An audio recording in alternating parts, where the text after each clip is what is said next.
They tower above the valley floor some 1,000 feet below. Two pillars of sandstone visible for miles around. I've been running Chimney Rock for the Forest Service for about 28 years.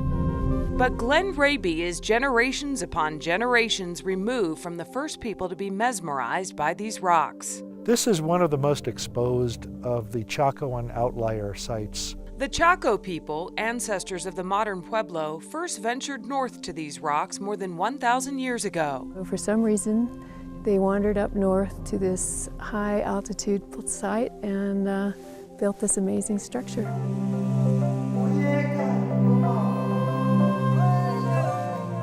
The site is full of enigma. We don't really fully understand why it was constructed, what its function was. Or why the site was abandoned a mere 50 years after it was built. There isn't a whole lot of evidence that there was a lot of year-round occupation here, so that is another factor that leads to the idea that perhaps it was a ceremonial ritual site. The site remained undiscovered until the 1920s, when archaeologists stumbled across the ruins of some lower structures. For the next 60 years, researchers studied and rebuilt what they could of the site. That renewed interest sparked a significant discovery that literally shed light on what's believed to be the purpose behind Chimney Rock. We do think that it was constructed in time for the major lunar standstill in 1076.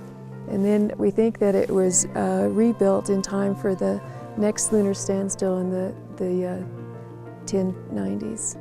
The lunar standstill occurs every 18.6 years when the moon reaches the end of its northern migration in the sky. When the moon rises at this standstill, viewed from the Great Kiva at Chimney Rock, we catch a glimpse of what attracted the ancient people to this site.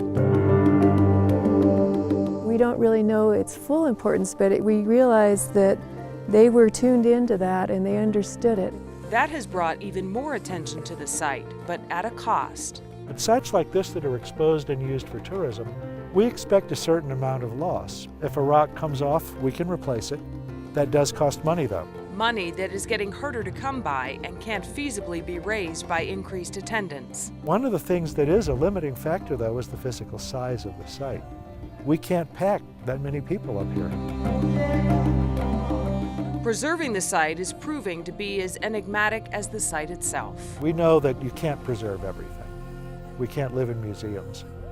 But a place like Chimney Rock, which has a concentrated area with so much that's still here, needs more attention than probably we can afford to give it.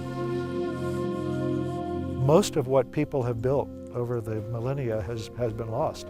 We don't have but a fraction of it left. So it is good to save the fraction we have left.